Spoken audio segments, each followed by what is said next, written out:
One of the most effective ways to increase your profit is to increase your prices. But how do you know if it's the right time to increase your prices? And how much should you increase them by? What are other pricing strategies that you can employ if perhaps a price increase isn't aligned for your business right now?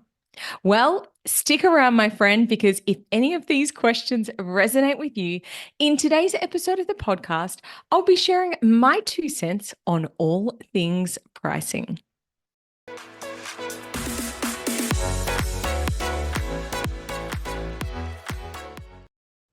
Alrighty, well, let's start the episode by taking a moment to think about why you might want to consider increasing your prices.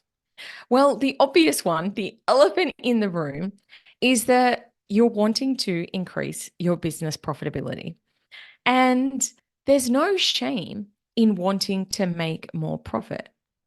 After all, this is why we got started in business. And if someone doesn't want to pay the price that you're offering, they can choose to go somewhere else. Another reason why you might want to increase your prices is that perhaps you have increased the value that you offer inside your service offering.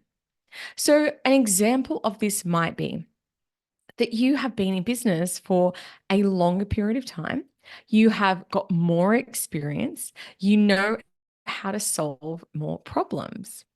Another example of this might be that you are wanting to invest in adding more value back to your clients. So perhaps you are wanting to you go and do a course yourself, up level your own education and knowledge. Maybe you're wanting to add extra value into the customer service experience.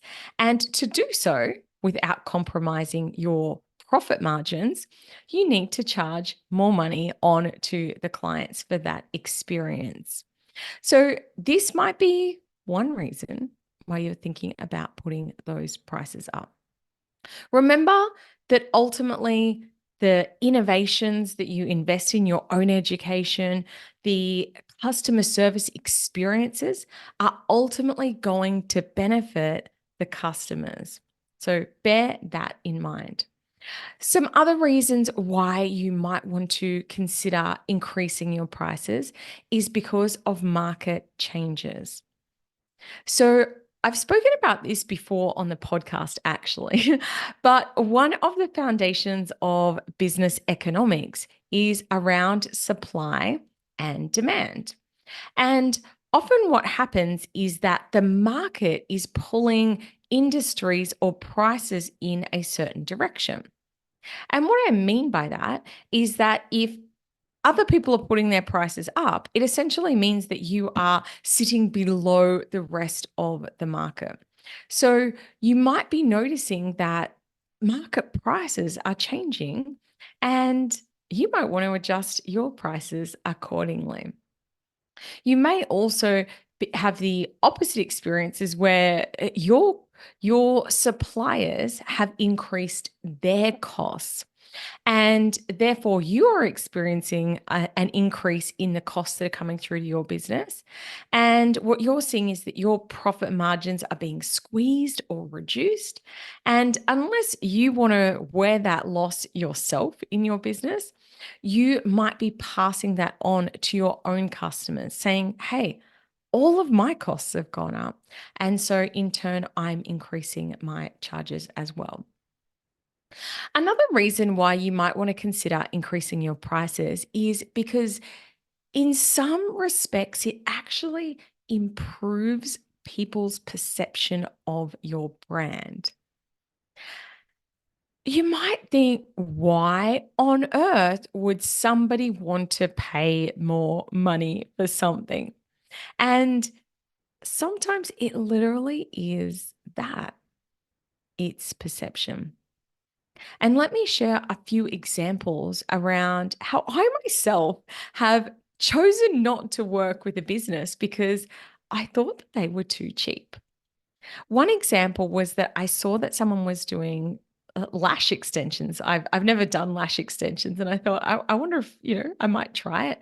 Was having a look, and this particular business was doing it for 50 Australian dollars, which, given that I've heard it can take a couple of hours to put these lashes on, made me wonder, are they using dodgy product? Maybe they're not very good at what they're doing. Maybe they've just got started. But I made the decision not to go ahead because it just seemed too cheap to me. Another example, I was getting quotes from Facebook ad agencies. And one particular agency that I went to quoted me about a third of what most of the agencies were quoting. Now, I know for some people, they might think, wow, that's a bargain. For me, it made me think, oh, maybe they're not very good at what they do. I do not want to buy the cheapest seafood because I'm worried that I might get food poisoning.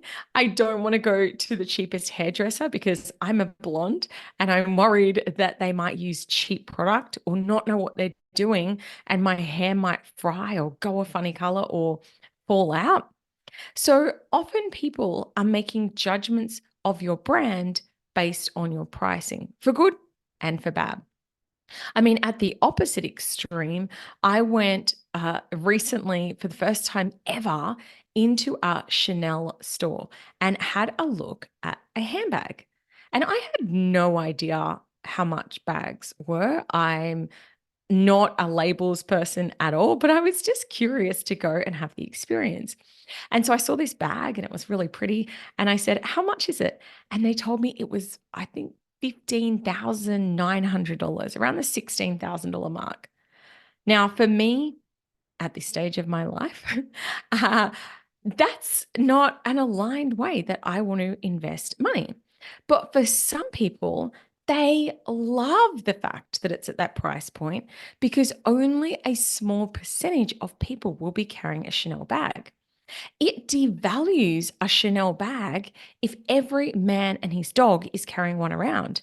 So some people are happy to pay that premium price because that's what they want. They want the premium and prestigious experience.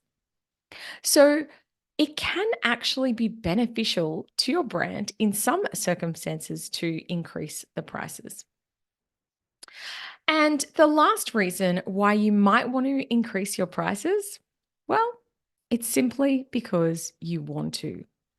A lot of times when it comes to pricing, I see business owners get really uncomfortable, go into justification mode, and think they need to explain away, well, my costs increased, so that's why I've passed it on and I've worn some of the loss. You can charge whatever you like in your business. Now, of course, that means that sometimes if you are charging a price that doesn't feel aligned to the market or to the people who you are currently attracting through your marketing, they will say no to you, right? So it has to be something that for you feels like a good price to sell your product or services at. And on the other side, it also needs to feel like a price where people are happy to hand over that money.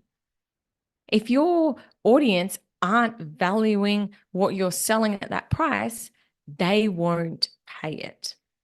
But you can just say, I want to charge this much. And then your potential clients can either say, I want to pay that much, or I don't want to pay that much. It's all about that energetic exchange.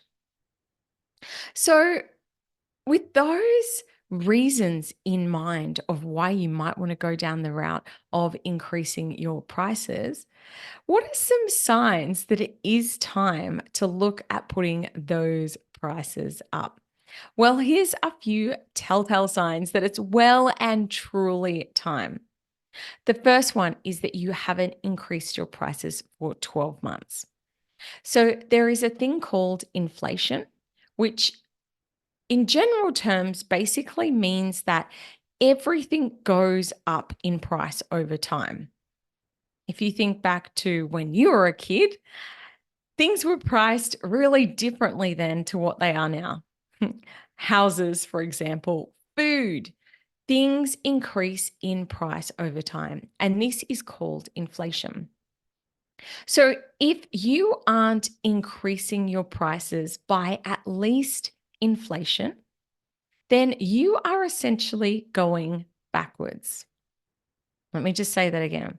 Because the cost of everything is going up, if you aren't putting your prices up at least every year, you are basically going backwards because the cost of living is increasing, but you aren't increasing your prices in line. So that can be one sign. Another sign, and one of my students inside the Profit Academy Foundations, that's my course where I teach all about business finances, and we do talk a lot about pricing in that course. She told me, my clients always say to me, "You are too cheap." Whoa. If people who are buying from you are saying you are too cheap, listen to them, because people don't say that unless you really, really are below the market. So if you hear that and hear that regularly, chances are it's good time to increase those prices. Being cheap can be a good thing, but as I said earlier, it actually also can be a not so good thing. Another sign that's kind of connected to the above is that you are priced below your competitors. And it doesn't mean everyone in the market, because of course there are going to be some people who have a premium offering, some people have a discount offering. But if you are sitting below people who have a like for like offering or business to yours, and you are priced below them, that's a sign it's time to put your prices up. This can be shown to you in one of the ways. For example, perhaps every potential client is saying yes to you. So every single time you say it's going to be this much to get your website built, every single person says yes. Maybe that's not a great sign. You want some people to be, saying, "Oh, whoa, okay, that's a little bit outside of what I thought it might be." If every single person is saying yes, then perhaps that's a sign that there's an opportunity to increase your prices, because you shouldn't be a yes for everyone. And the last sign that it's time to put those prices up is that there is a huge demand for your product or services and you just can't keep up. So this is something that I see on Instagram quite often, is that people will say, "I'm fully booked until November this year." Now, I know that looks really cool and wow, that must be really amazing. But to me, I think, why are you booked a whole year in advance? Why wouldn't you increase your prices? The demand is there. People want to work with you. And now you're depriving almost a year of clients of the opportunity to be able to work with you because of where you have priced your products or services. So if you are just struggling to keep up with potential clients, again, that might be a sign that it's time to put those prices up. The next question that I often get asked in this space is, how much should I increase my prices by? Like, is the golden amount 5%? Is it 10%? How much can I put them up at any one point in time? Well, here's my thoughts on this. I don't believe there is a hard and fast rule. Sometimes you might be so far below what you should be charging that you could double your prices overnight and still be winning clients. I actually had an example of this. One of my clients that I worked with ran a digital marketing agency. She was extremely busy. And when I looked at her prices, I was shocked. And I said, "I'm surprised you are even able to make money at this price." And she said, "I barely am. By the time I pay my team members, I'm barely making any money." And so we put in place a strategy where she actually increased her prices overnight by 120%. So more than double her prices. Now, when you go and do something big and audacious like this, there always is that risk that people will walk away. And actually, that is what happened to her in full transparency.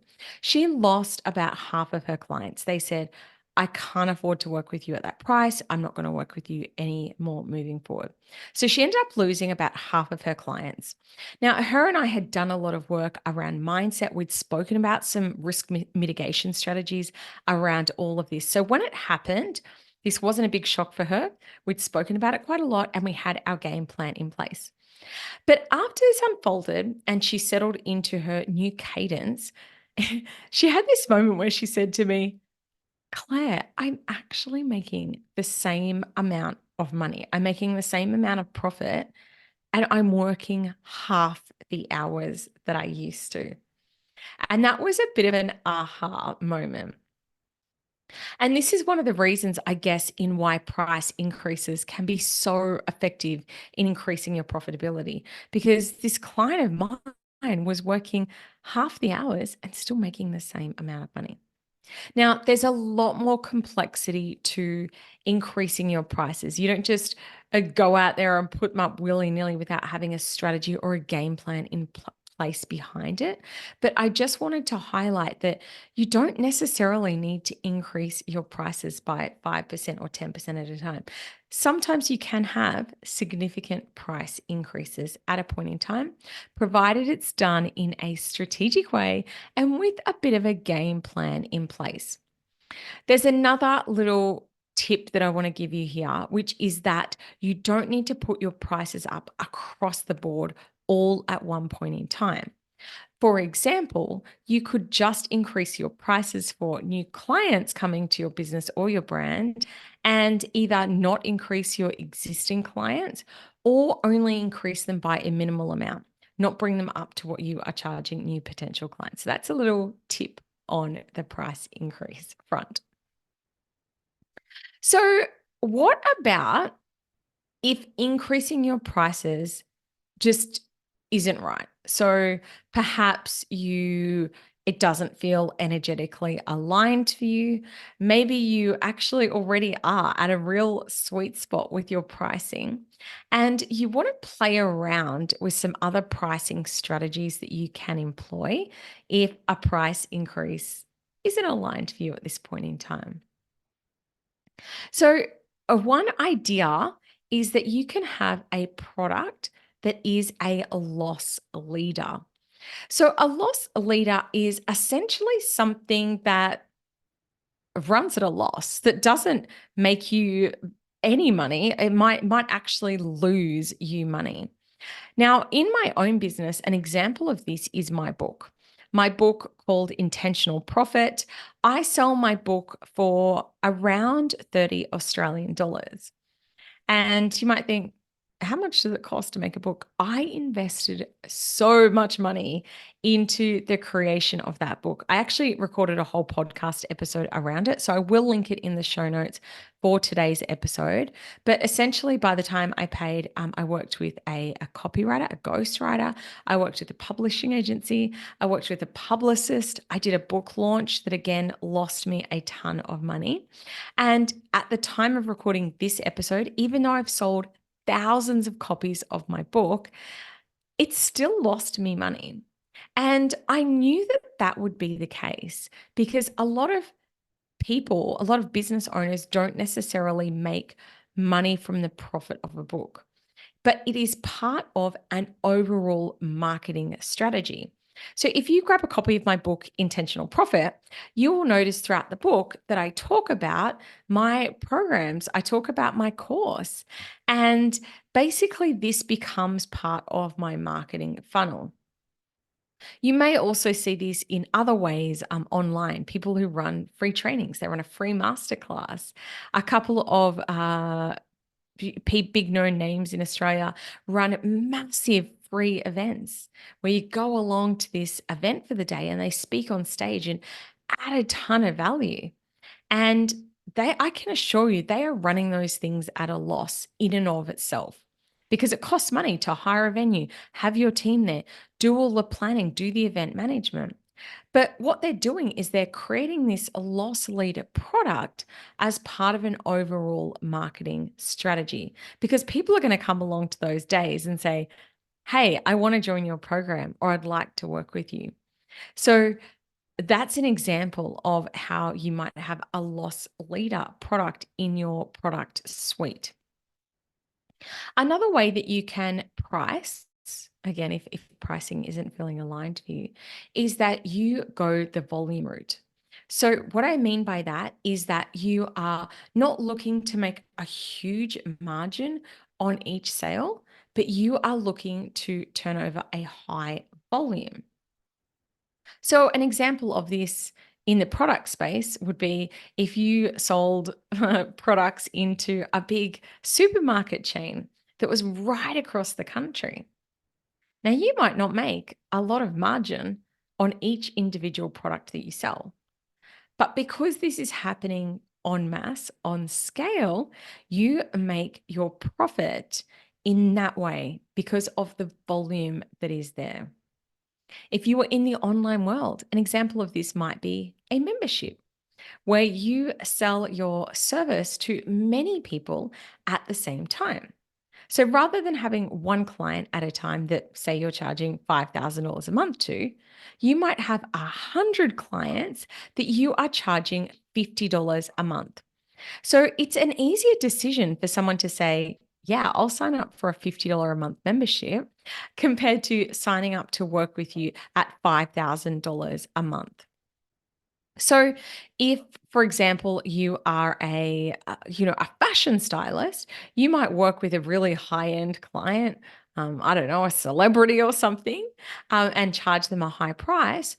Or you might have an email newsletter that goes out with the latest style trends. And again, you just charge a low price point to offer that value, but on scale. An example of a different industry again, I used to go to a place called the Blow Dry Bar when I lived in Sydney. And at the time, you could get a blow dry at the Blow Dry Bar for $40. So I used to go all the time. I would go at least once a week and get my hair blow dried because it was such a great price point. And they were always really heavily booked as compared to other hairdressers that charge double that price. They might not book in blow dries as regularly, but this particular company, they worked on volume. So those are some other ideas around how you can price even to run at a loss in some areas of your business, so long as you're doing it with intention and you have a game plan of how you are going to recover those losses, or how you can price to sell at volume by using a lower price point. Your price is a really important factor in your business profitability. And there are numerous ways that you can use your pricing strategically so that you can maximize your business profit. I hope you enjoyed today's episode of the podcast. If you think your audience or a biz friend of yours will benefit from this episode, please make sure that you share it with them and don't forget to tag me so I can thank you as well.